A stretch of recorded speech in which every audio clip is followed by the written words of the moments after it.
curious what the best genre to platinum is, so to find out, I'm going to platinum 3 games in 3 different genres to decide which is the best. Now, there's a lot of genres to choose from, and you can debate about how they are assigned. But to start this off, I was going to try a game I've been wanting to get to for a long time, Mafia.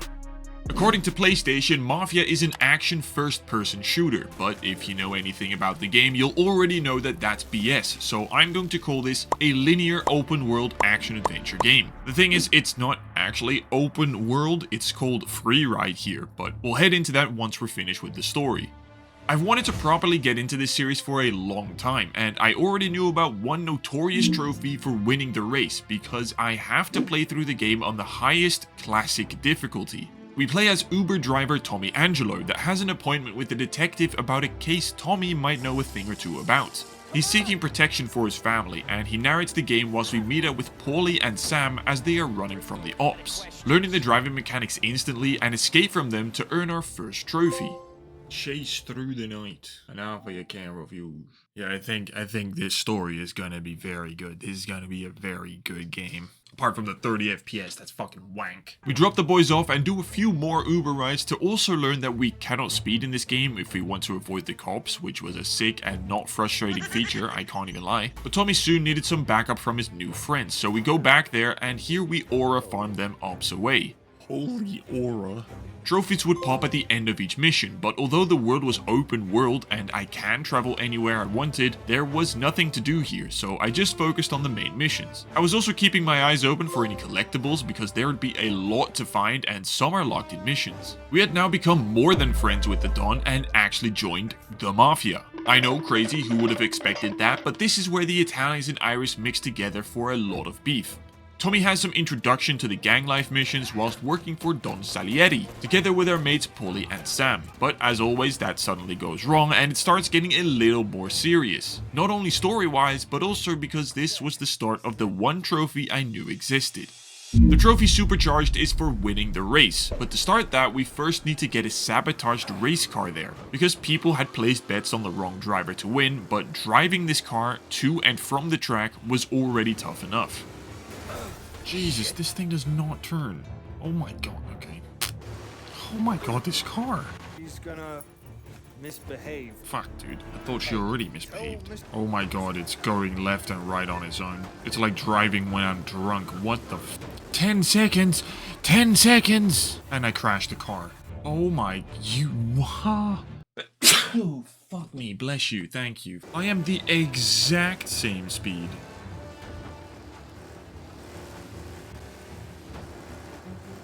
Wait, what? Why did the time stop? Oh my god, that was so clutch. Dude, dude, that is a photo finish. Sadly, the driver called in sick, and now it was my time to take that piece of junk to first place. And yeah, it was pretty much what I expected. Oh, Monaco turn 1. Oh, what, dude? What is this lobby? No, that's definitely far from perfect. So much for all the time I won.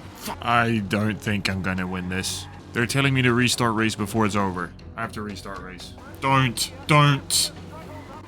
What is— No. What is that safety car? Why is there a water supply truck on the Stop getting in my fucking way, you idiots! He crashed.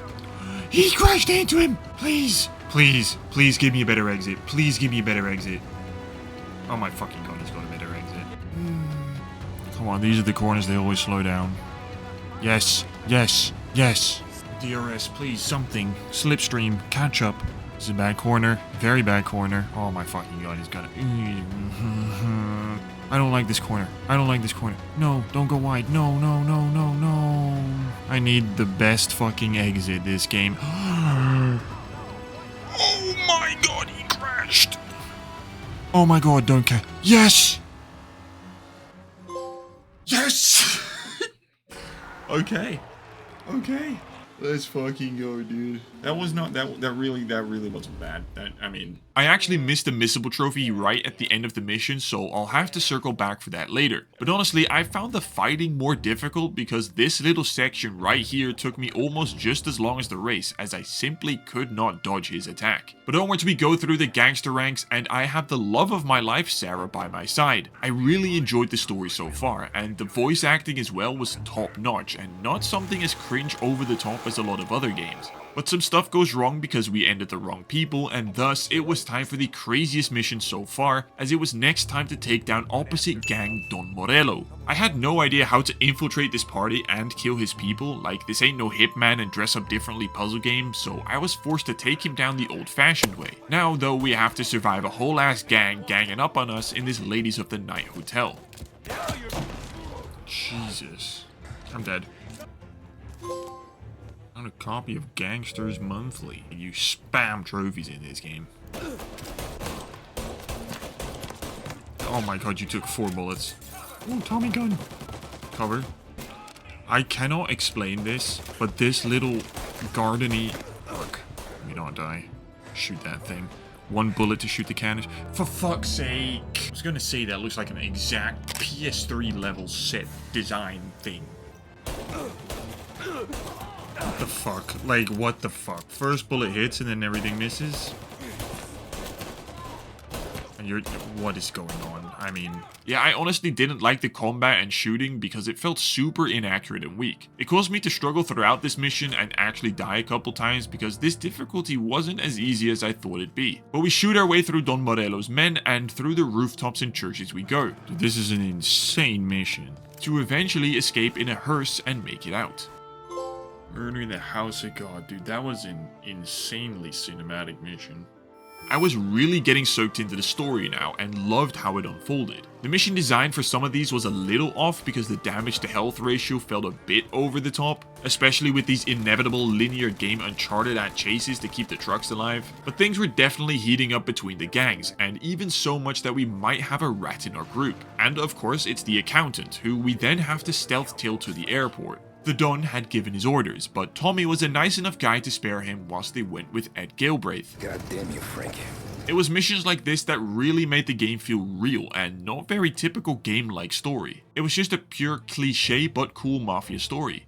Next we have to steal from the Ops' mansion, where we unfortunately get caught and have to escape. Oh, for fuck's sake. Porcodillo. It wasn't that the game was hard, but so many of these checkpoints making it tough because of respawning you with minimal health. Of course, an escort mission couldn't miss from a linear Mafia game, and it was the car blowing up with limited health that proved the most challenging. Side note, if you'd asked me when the first parking garage was built, I would not have said 1901, but hey, the more you know. Thankfully, life started to look a little better for Tommy. He's got the home sweet home live laugh love on the walls with a wife and kids, and his Salieri mob was doing well. But they were always the underdog against the Morello, and thus still targeted. Like when we drive to Pepe's and the Godfather scene plays out. Somehow we survived by shooting our way out, but that meant we had another mole again that we had to take care of. So that was the day the war began. To take our revenge for real this time was going to be hard, as the Op was much stronger. So to make him weaker, we go after important people one by one. Starting with this politician who we tagged his son earlier for, hence the connection, and on the steamboat Mickey level we actually shoot him. Escaping the boat was a whole different problem though, because I kept dying here quite a few times, and with the reload screen being absurdly slow and respawning with low health made for a very fun experience. On the way to the next target, I kept getting caught by police because I was speeding, and I couldn't lose them around the block, and that fucked with Tommy's mind too, as he placed the car bomb, but it blew up with the wrong person in it. So he quickly improvises and goes to the next location, in the diner where we shoot some dudes, and spawn on a motorbike which I knew had a trophy for wheeling for 3 seconds. Getting to the harbor for another super fun fight with greatly accurate guns to eliminate our target. After some chaos in the city, it was time to take the Op Don Morello down at the city hall. This leads to a whole chase around the map where we reach the airport, shoot more of his goons, and shoot his engines to watch him fall out of the sky and end up on air crash investigation. So now I thought, now what? We've just killed our main enemy, so where do we go from here? Well, Tommy actually wanted out, and he had info to rat out his own Don Salieri, which is why he was talking to the detective. But we still had work to do before that, so we go into an abandoned prison and Kirk a politician, to then have to papillon our way out of there, shooting the cops before finding a getaway car. Okay, that's not really the trophy I'm going for. Dude, look at the amount of cops chasing me. I do believe there's a trophy for losing them with 5 stars as well, but that's gonna be a challenge, bro. Yeah. Oh, was I not meant to go? Oh my god, I wasn't meant to go by the car. That really, as there's 2 cops right next to me, but that's fine. Tommy isn't the great good guy, but that's what made all these characters so interesting, because as we approach the final missions where we do some small gigs for the boss, we start thinking about one final score before leaving all of this life behind, which was a bank heist me and Paulie do. Shoot some cops, take some money, easy in, easy out, sort of. Because before Paulie could even get away, he's clipped, and I'm next, as the Don found out. At the city hall for this final showdown between me and Sam, we shoot through the entire gang with some fake bullets and reach a 1v1 De Niro versus Al Pacino in Heat-like final showdown. Polly.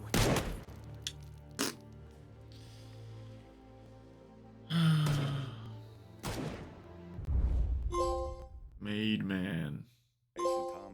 Friends and family? Oh, dude, what am I getting all these trophies for? Fuck, I'm panicking. Complete the game on easy, but I did it on classic. All things come to an end and we see what happened in the years after and finally see Tommy living his happily peaceful life. Fuck, dude. That was fucking incredible. I'm like in that void of just finishing a story. That's just, that is up there. Yeah, it's a little cliche, but I thoroughly enjoyed that. Linear stories do it better.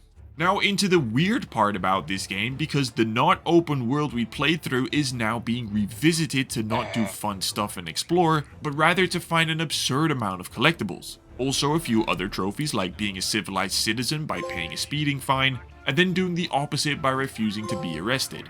But the majority was for collectibles. Luckily, I had Map Genie to keep me company as I worked through this, finding all 167 collectibles consisting of comics and weird-ass foxes for whatever reason, but I worked on a handful of other trophies in between, like Grand Theft Autoing 5 vehicles with a lockpick, and finding 5 secret hidden cars across the map after mugging the last guy.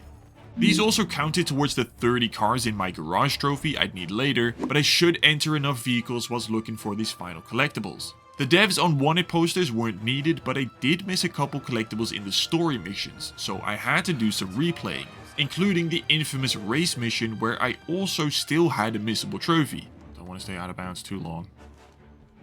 There we go. Okay, now I need to win the race again.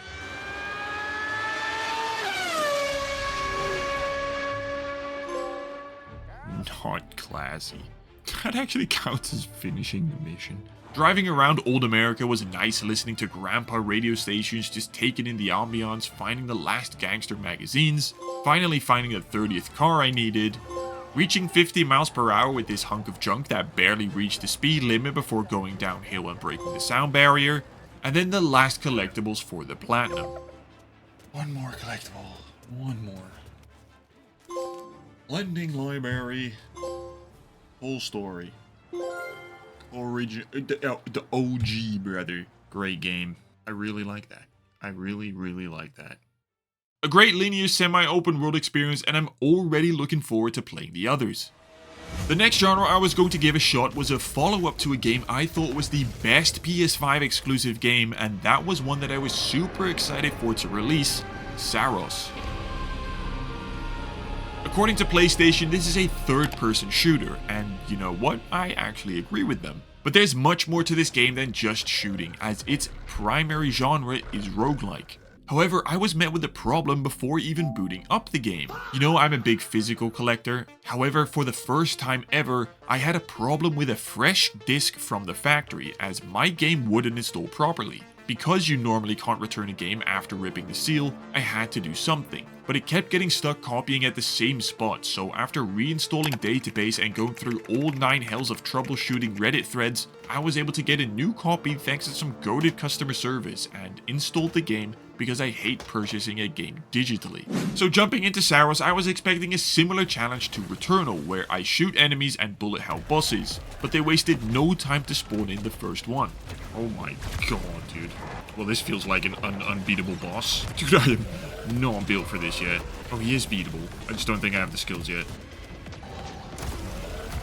There's no way. I mean, he is beatable. I hope it's meant to be not beatable. Yeah, okay, fuck. Trophy. Die for the first time. Of course that's the first trophy. I was going to die a lot in this game, but I would have to beat all 9 bosses, its secret ending, and a bunch of combat trophies. This third-person bullet hell extravaganza was cooler than I imagined it would be. I mean, I had high hopes, but first impressions were immaculate. We play as Arjun Devraj, who is dispatched to Carcosa as part of Echelon 4, with Echelon 1, 2, and 3 all having gone missing here. I was learning some new mechanics like the shield, but unfortunately there was no jump dash mechanic like in Returnal that I would miss very much, but I was landing shots nicely, doing so 50 times in a row during this mini-boss. Straight after that I trigger my first eclipse. This is where the world becomes darker and tougher, but also more rewarding, basically like a Super Meat Boy Dark World. There were artifacts and other pickups I could find occasionally to make me stronger with side effects, but that wasn't always enough. However, because this is a roguelike, this is exactly what the game wants me to do. Sort of, I guess, because every time I die, I get stronger. I use the Lucenite and Halicon to upgrade my skill tree, making me stronger or having better RNG. This is a pretty big change from Returnal, where this didn't exist at all, so technically it should make it a little easier. Okay, let's lock in now. Oh, fuck. Well, this is where I died, bro. I do so little damage, dude. What the freak? Holy shit, dude. He has so much health. I got him. On the second run, I also managed 7 kills in 5 seconds and was slowly discovering more rooms. I could tell there were still abilities like a grapple and elevator I didn't have access to, so there should be some replaying later. Thankfully not for any collectibles, as those weren't needed for any RNG trophies this time. Uncovering more about this lost colony we're after and head into the real first boss fight. Oh fuck yes. Come to me, daddy. He's got 3 phases, dude. And unless I get health, I'm not making it. Oh fuck. Oh fuck. Please drop some health. Anywhere? Nope, we're cooked. We are so cooked. Dude, I'm not doing any damage with this gun. I genuinely think I'm weaker than I was before. Health! That's my upgrade. That's what I unlocked after I died. Dude, this game could be so much harder if I didn't have to, or actually had to aim. Like, the aim assist just sticks to him. Nice. Phase 3. Oh, what's happening? I've been shielded in. What in the Star Wars scene is this? Oh my god, this is so epic, though. I have to lock in for this. Now we'll definitely have to lock in. No. No! Dude! Heart rate rising. Did not expect to have that in this game, but that is a fantastic feeling I cannot deny. Let's go! Let's go! God, this game's awesome. Getting back each time after dying took a few minutes to re-upgrade and find the right weapons again, but I was getting stronger each run. After defeating him though, we returned to base where we unlock a whole bunch of upgrades, including Second Chance that would be such a clutch ability I didn't think was necessary. Arjun might have had some bad secrets behind him as we uncover more about the characters. It was also nice to have a base and NPCs to talk to that added some life this time. With me being a lot stronger, I head into the next biome. Because it's a roguelike, each run has random rooms and we finally unlock the jump pad to reach higher places. I still really want the inevitable grapple though. This biome gave me very Horizon Cauldron vibes and I love the orgasmic sound design and awesome DualSense feedback. Everything together made me really want to learn more about the game, and after opening a door on either side, we enter the next boss, but once again on really low health. Ow, did not see that. Yeah, okay. Wait, we have Second Chance. Hold up. Permanent upgrade that revives you. We might... How much health do I have? Half health. Second Chance trophy as well. Oh, we might be so back. Okay, that didn't last long. We, in fact, were not back.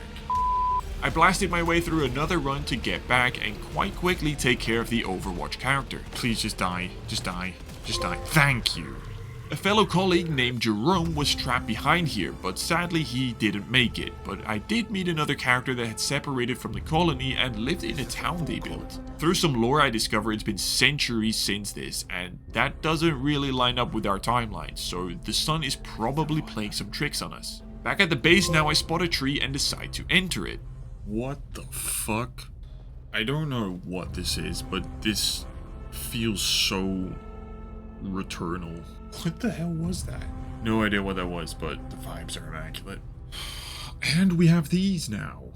Modifiers were a way to make this game much more approachable for people that play in bronze rank. With these, you can make adjustments to get more health or do more damage, but you have to counter that with a side effect to ensure the scale stays center. This honestly wasn't something I wanted to mess around with because I preferred the vanilla and I thought the challenge was part of the fun, but it was necessary to use at least one modifier to complete this trophy for completing Expedition 33 runs with it. So I just enabled a big Hallucinite magnet and continued onwards.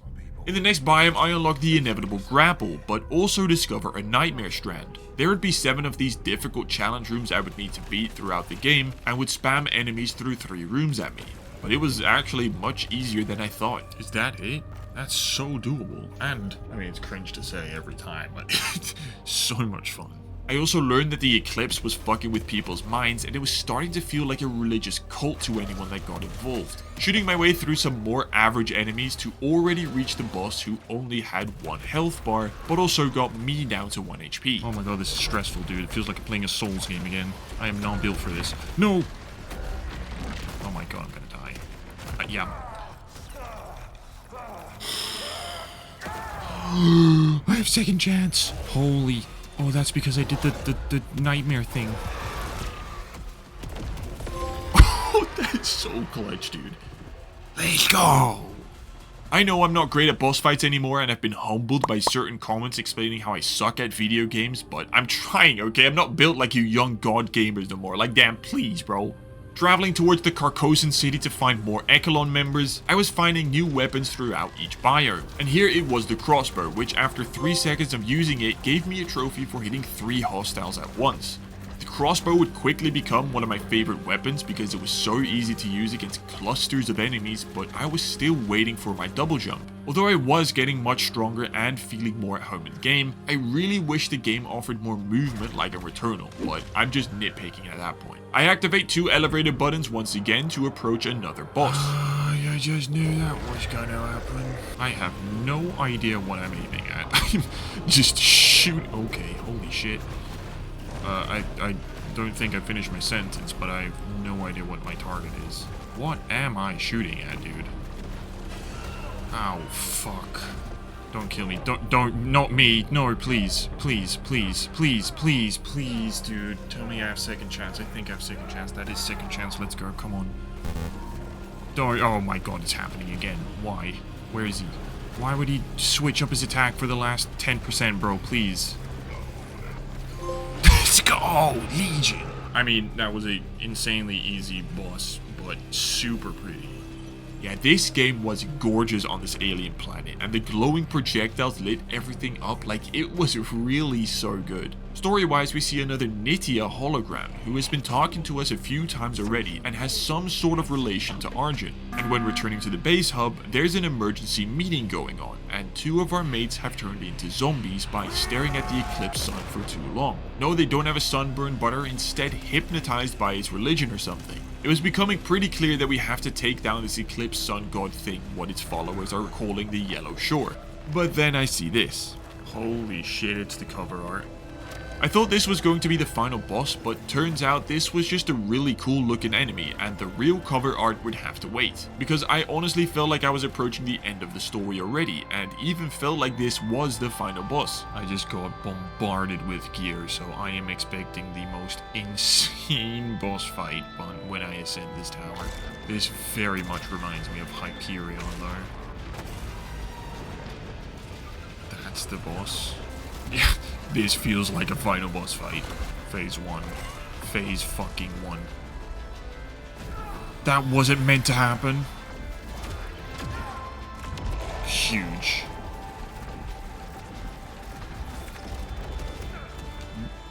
What do you want me to do about that? I really don't know what you want me to do there. They're jump off? Dude, these bosses are so much harder than Returnal. I went on a new run to get strong before the fight and popped a trophy for ricocheting a power weapon, and quickly got back to the fight only to waste my super ultimate overdrive attack like this. No way I use it now. No, what a waste, GG. That trophy was for dying 3 times in one cycle, so this was the hardest part for me so far. I felt like I could have beaten it already, but with some bad RNG luck throughout the runs and not getting the exact upgrades I wanted made it tougher, but hey, I mean that's what roguelikes are. With each death back at base, I was using my moolah to get stronger upgrades and went back to try again, with just one more run becoming an incredibly addicting cycle. Using different loadouts did allow me to pop various combat trophies like here for killing 5 enemies in one blast, and even using every variant in total. What? Unlock and utilize. Alright, well we're about to head into the fight. This is auto aim, I think I'm going to use that. That missed him! No way! I am doing so unbelievably little damage. This weapon was not the right choice. Didn't like this game anyway. Just joking, this game was phenomenal, but I didn't understand how I was struggling with this fight so much, so I just tried again. Dude, I basically have infinite power. Literally infinite power. I just have to not die. Oh my god, look at the damage! There's absolutely no way I should ever fail this. It would be the most embarrassing thing. Dude, the damage is already, he's half dead. Oh my god, dude. What is this? This build is ridiculous. I need to see what I have. If anyone struggles, this is what I'm using. That was the most overpowered way I have ever defeated a boss. Dude, holy shit. But what I honestly thought was the end only turned out to be the first act. Complete Act 1. Because Nitya and Arjun had been together at the Yellow Shore before, and this story was getting pretty crazy to unfold now. We meet ChatGPT at the base, who tells us to find Nitya at the dam. This next biome really felt the most Returnal-like map-wise, which was something I was missing from the last few. Lots of large traversal between platforms, and I also find a new gun here that I used to kill 4 enemies with. I didn't like this one at first, but later I would find out just how powerful it can be. I also find another Nightmare Strand here that was rewarding to complete and necessary for the trophy anyway, where I had also shot down the 1995th enemy. I don't know what I'm getting these trophies for, bro. Everything's a miscellaneous trophy. And although I'm kind of getting cooked right now, it's so much fucking fun. It's unbelievable. It is addicting beyond words. As with each biome, there were a few more new enemies, but they are all pretty easy to understand, and I reached the next sea boss quickly. We're fighting Medusa? What the fuck? What the fuck is going on? What am I looking at? It's the octopus from Pirates of the Caribbean. No, please don't. You know what would be really peak if I actually beat this final one? I'm gonna shut the fuck up until I either... Oh, I'm so tired of losing fights so close to beating. To be fair, it was a little late, so I did another run the next day, and as I was leveling up, managed to get the one collectible type trophy for finding 70 Halicon I used for my upgrades. And because I had the right setup this time, got through Shepard super fast. Come on, he's so dead. With the right build, your entire build makes all the fucking difference. So easy with the right build. Next, we arrive in the Cathedral, another different biome that was really trippy, because it's not just a normal church, but also Tenet style upside down. Now Arjun learns that Nitya might be the big bad enemy we're after, because she has ties to the sun called Eclipse, but we'll soon find out. After ringing the bell, we actually get to play as her in this Returnal-like segment, see them as a couple, and learn that they have some relationship drama which kind of seemed out of place for something that was taking place on the scale it was, but okay, go fight it out, cuties. It also just made the next boss kind of pointless, as I entered it with bare health and no health drops made it practically impossible, so I made sure to gear up for my next run, reaching the 3v1 again, but just like the last few bosses, you can guess what happened, because again, late in phase 3 of the fight, I choked halfway to the end, which was annoying, but this time even more so because I had a side effect that made me lose all Lucenite upon death, meaning I wasn't even able to upgrade to get stronger, so it was insanely pointless. So in this next one I made sure to get really strong, but also got hit with yet another side, which was this time her having no health bar. You are fucking kidding me, it doesn't show the health. No health during a boss fight. That's immaculate. Yes! Oh my god! Oh my god! Oh my god. No health bar boss, dude. What the... After seeing them both at the beach and getting the feeling Nitya was turning him with some orgasmic sound design that you won't be able to appreciate because of the YouTube compression, we finish Act 2.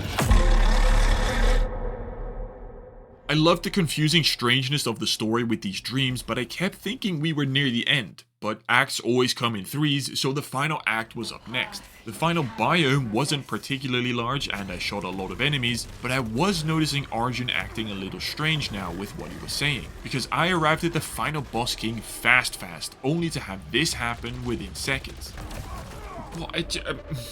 You know the cycle by now. I rerun to get stronger and get back to where I was. You know, a couple health drops really would be nice. Come on, please. Please, please, please. Die, please. Why are you dying? Why are you dying? Oh my... I knew it, dude. I had a feeling he was gonna be the guy. The final cutscene plays out and we see what I had my suspicions for. Plot twist. They lived happily ever after. Or happily ever forever. Yeah. Cool game. Super cool game. Awesome game. Amazing game. Trophy Act 3. With the mysterious story out of the way, it actually wasn't the last time I would have to defeat the king, as there were a couple miscellaneous trophies left, including finishing 33 expeditions and even a no-hit run. I was going to make sure to use every weapon I hadn't used much to get 25 kills with each, switching up the playstyles and using the shotgun first, because it also had a trophy for getting 7 100% accuracy hits. But whilst doing that, had the opportunity to get 2 stagger hits with 1 parry, because I barely used that mechanic. There was also still the banyan tree, which had some eerie story connected to it, and I enter it for the final time to learn about Seb Tree Guy, who probably died it here because of Arjun. Before heading to the king for a secret ending, I was trying to find one last weapon I needed 1 kill for. I tried every gun, its variant, and on different enemies, but I just couldn't figure it out. So I'd keep that in the back of my mind whilst also farming expeditions, and I did these on the shortest biome and even had this pop up at the end. Didn't try that, but I'll take that. Speedrunning this was pretty quick and I could get it down within just a few minutes, so doing this another 20 times was also finally hitting 7 perfect shots with the shotty, and finally finding the last weapon to get my 25th kill with. Corruption is something that blocks your max health, and I needed to beat a biome with it maxed out. No. That counted! Oh my god, let's go. Next I had to get 30 ultimate power overdrive kills in 1 run, which isn't simple because of how long it takes to recharge it, but I could farm this at enemy healing stations, which made it a lot easier. This was all working towards the final few expeditions, and I also beat my last 2 remaining Nightmare Challenge rooms to finish that too. Before popping the plat, I went back to the Yellow Shore to beat the king once again. It wasn't any easier for some reason, which caught me off guard, but I did manage to get him eventually, to walk past him and, to my feeling, do the exact same thing as the normal ending, but it played a secret epilogue scene that connected the Banyan Tree story to this. Vamos! Lastly, I just had to make an enemy fall off the map after staggering him, which I had tried numerous times already, but it was actually harder than it seemed. Yes! Yes! And all I had to do now was complete a few more runs, including 1 without getting hit at all. Seemed daunting heading in, but I had mastered the arts of speedrunning this biome and knew where enemies were, how to sprint past them, and take down the boss at the end. Yes! That wasn't hard at all. First try, bro. So with 1 run left remaining, I repeated that to earn the platinum. Woo! The sun is forever. What a just phenomenal game. Banger. Little repetitive at the end, was so much fun. Yeah, this game truly was a blast to play, and I will be returning to it for cleanup as I need to get the photo mode trophies that weren't released then yet, and hopefully another big DLC later down the line. The final genre I wanted to explore was in a game that I thought may have a couple different ones in one with the Plucky Squire. I'm really trying to play as many games that are on my to play list, and this was yet another, receiving a super cool physical copy with some cool extras before hearing this. Once upon a time, there was a Plucky Squire named Jot. He said the line. Unfortunately, the trophy guide mentions a couple missable, glitched, and buggy trophies, so I had to make sure to find and do everything correctly. This game is about a little plucky squire who is on a mission to take down the villain of this game, Humpgrump, and save the good world. It's nothing we hadn't seen before, but like I suspected, it does change perspectives quickly. This is the third genre in like 10 minutes. Light work. Powerful puncher. This is, I don't know which genre this is, but it's more than one. It all takes place in this book with a 2D art style, but it will quickly switch things up even more, already doing so a bunch of times early on, where I also found my first collectibles. I have this SMB level 20 Donkey Kong-esque section that you can see how that went, but we're on a fun adventure so far with our little group. They were quite self-aware of the world they lived in, and that's when this happened. Whoa. Oh my god, I knew it. This is so fire. It looks gorgeous, by the way. The game has two styles, one in 2D book and one in the 3D world. This was really cool, and we could switch between the two to solve puzzles and bring items over. It made puzzles a lot more complex because you had to think twice on how to solve each step of the puzzle, and even creating some moments where I thought I should explore more, but instead fell off the table for a simple trophy. With some 4th dimension stuff going in and out of the book, creating some fun solutions, it was also necessary for swapping words. That took so much going back and forth. The combat was fun with some abilities and variable attacks in both worlds. Everything was going well until there was an odd trophy for catching the fish on the first attempt. Oh, for fuck's sake, I already missed it. I don't know what button to press. What? You need perfect timing. Oh my days, you need perfect timing. Please? Oh, you're gonna make me skill issue this. Dude. You are...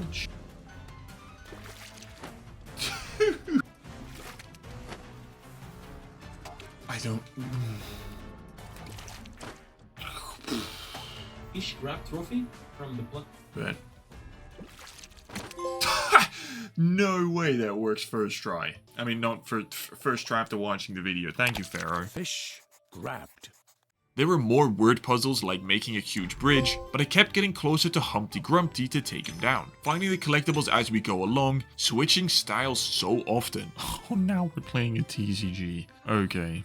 I got very split fiction vibes at times because of the many themes and styles or genres this game was exploring. Like, mixing things up was so unique and awesome. With the bow we unlocked from Legolas, we next do some duck hunting, and soon after have another Mortal Kombat scene for the 20th genre. Eventually we arrive in Snailford upon Avon, where we do more quests for the locals in each area, usually consisting of finding items to bring to and from previous pages. The next town was Artia, which was a big town full of highly cultured individuals, some that you might recognize if you've ever opened a history book or visited a museum. Steadily progressing and reaching the local municipality building, where I created a nice mix of cheesy mushrooms for another similar trophy.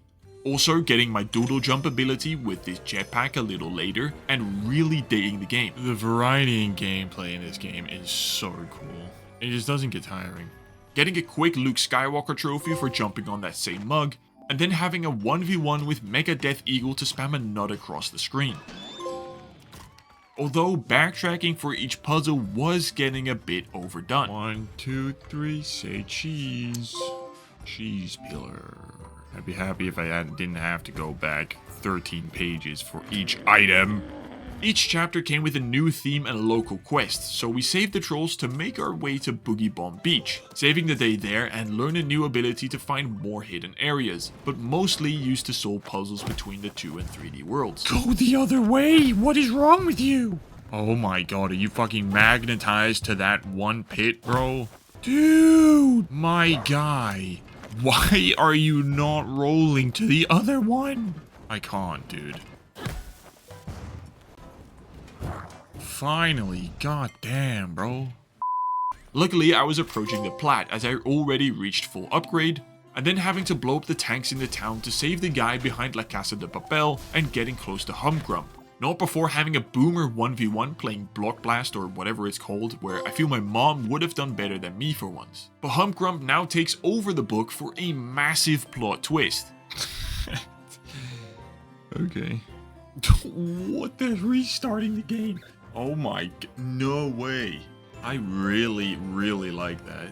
This was something I didn't see coming, and it was very interesting to see how the game switched up completely to tell the story from the villain's perspective. But we are the Plucky Squire, so we fight our way out of the prison we're put in, with Pipsqueak here rescuing us to kickstart the mission. The thing is that this little cutie pie actually had us playing Timu Crypt of the Necrodancer here. Honestly, I didn't actually suck and enjoyed this, and it sprung a fear into my mind that I would enjoy playing that, but I mean, don't even bother commenting it because I won't ever start that game, just so we're clear. But back in 3D, we sneaked past some guards to get our gear back in the massive castle fort, and after doing so, was able to fight through the enemies and rearrange some more Scrabble words to bust a trophy on this one. Finally, we have the whole crew back together, and it's time for the final face-off. Except we have another Pipsqueak crypt section to get the lowest of low trophy after making it through.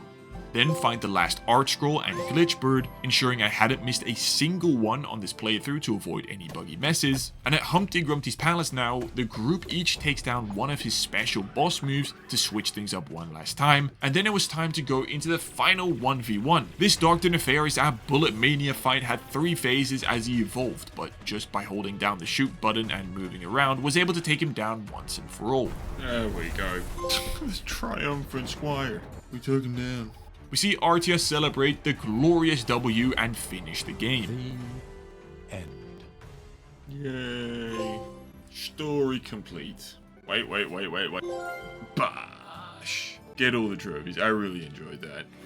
That was a very full genre experience, and each game was unique in its own way, but if you want to watch me platinum 3 unique games I should have played earlier, then check out this video. And that's it.